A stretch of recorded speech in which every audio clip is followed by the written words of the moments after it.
Also, there will be no time limitation on how long you can record, and all these features you get first at every icon. To change it, all I have to do is click on the three dots and select desktop, then click select folder in the video, where you can select resolution, frame rate and quality of the recorded video. I will highly recommend you to keep the resolution to original. What this is basically going to do is record the gameplay video in the resolution you are playing it. For example, if your video game's resolution is set to 1920 by 1080p, then it will automatically record the gameplay video in 1920 by 1080p resolution, that is Full HD resolution. Frame rate you can select from 1 to 60 fps depending on the type of gameplay videos that you want to record, and the same thing goes at video. Now you can see the option for select. I will, for example, while you are playing the game, which you can either yes, now gameplay, and the last option is related to compatibility, which I personally don't enable. After to do so, you need to connect your microphone and enable the option to record our own voice.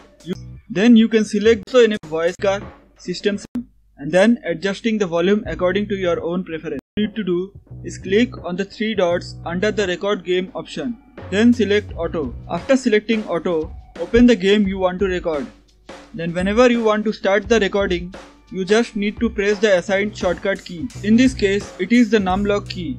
So that means when I press this numlock key, it will start recording the gameplay video. And if I press it again, it will stop the recording. After you finish the recording, just go to the folder where the recorded gameplay video is stored. In this case, it is stored in the desktop. And here you can see any log. That's it for this tutorial video. I really hope that this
because I've had a lot of people in my previous videos around OBS asking about this, is you want to right click here, go to properties, go to compatibility, and then run this program in compatibility mode for Windows 7. Tick this, select Windows 7, and also run the program as an admin automatically.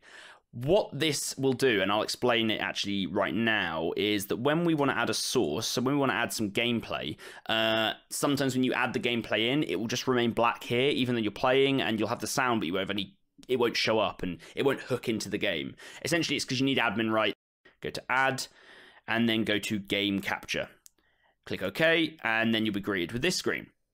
Make sure the mode is set to capture specific window, and then with your game open, I don't have a game open at the moment, I could have had one open to show you, but you click here on the window tab, and then make sure you have the window selected, and then the game should appear up. If it still doesn't, then just keep trying to kind of alt-tab in and out of the game, and eventually it should appear.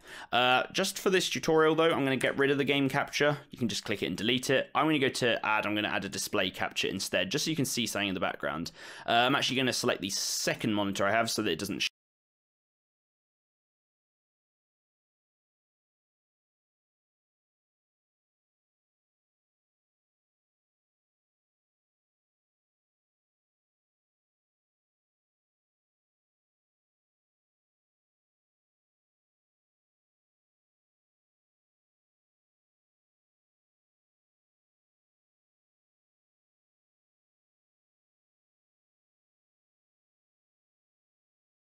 show my OBS screen, and there you go. You have now something which you can move around the screen. You can make it bigger or smaller. You can kind of do whatever you want with it. It's pretty good. It's really, really nice and multifunctional. Anyway, select settings. In general, the first thing I recommend doing, and I mean, it doesn't actually matter too much, but I changed the theme to dark. I just think everything's that much easier to see because the text is, you got the white text against the black background. It's just better. It looks nicer. It looks, I guess it looks better with my kind of setup as well. But yeah, not that important. Just select whichever theme you want, either default, dark, or Arachne, which is actually quite nice. This kind of bluey looking setting. I might change to this at some point. For now, we'll stay on dark. Everything else in here doesn't really need to be ticked. I just think it's fine how it is. Stream, doesn't matter. We're not streaming. Output. We're on simple mode right now. I don't like simple mode. I think it doesn't give you the access to all the good settings that you can actually use to become a power user in this software. So change output mode from simple to advanced. Ignore streaming, we don't need it right now, and go to recording. Recording path is going to be the first thing you can select. Well, actually, technically type you can select, but just leave that on standard. Recording path. If you have multiple hard drive, C drive, I'm going to change this to my, what do I want to put it to? Go to my PC. I'm going to record it to my, what do I want to put it to? Go to my PC. I'm going to record it to my third hard drive. Just select the folder here, that's fine. Recording to a separate hard drive will give you better performance because you've not got as many read and writes, so reading and writing off of a single hard drive, you're spreading it out. Hard drive recordings. There's advantages and disadvantages to both. Essentially, the advantage of MP4 over MKV is that it's instantly compatible with all different editing softwares, at least the ones that I use, which are Premiere Pro and Vegas Pro sometimes. You can just instantly drop the files in there and they'll just work like a dream. It's really, really nice. Whilst MKV doesn't, not TS, MKV will not go straight in. You'll have to remux the recording, which you can do by going to File and then clicking Remux Recordings and dragging in your file. The advantage to MKV, though, is that if you have any crashes in your system, for example, blue screen of death, power cuts, or just any random crashes you're experiencing, you will actually keep your file if you're recording to MKV. It will be usable. It will just cut the recording as if you stopped it there.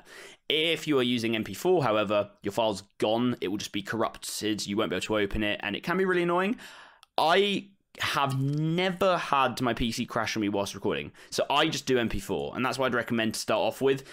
If you start having crashes or something, or just things start going wrong and you want to be safer, do MKV. They both allow you to use multiple audio tracks, and they both are the same quality. It's just that MKV, you'll have to remux the recording before you can drop it into an editing software. So see what you need for yourself and go with that, MP4 or MKV. Audio tracks. Typically, depending on what you're doing, you pick the audio tracks you need. If you're just recording gameplay for I don't know, maybe you make a montage or something, then just one audio track is all you need. If you're doing common encoder, you got 3 options here. NVENC, which is a encoder using your NVIDIA GPU. If you don't have an NVIDIA GPU, but you have an AMD GPU, you'll have a different option here. Essentially, you want to pick whichever one you have, so either NVENC or the AMD version. QuickSync is using the internal graphics, which can sometimes be good, but I wouldn't recommend it right now. And X264, I wouldn't recommend for recording because it uses a lot of your CPU power to record. And if you don't have a beastly CPU, you just lose out. Essentially, the advantage of X264 over NVENC is typically seen in streaming because you get much more quality out of lower bit rates for X264 than you would out of NVENC. NVENC requires a much higher bit rate to obtain the same quality. And in to this, so you can hopefully follow along. So in the settings, we have a bunch of different things that we can change, which will decide how the video is going to look. These are some of the most important settings of actual quality of what the video is going to look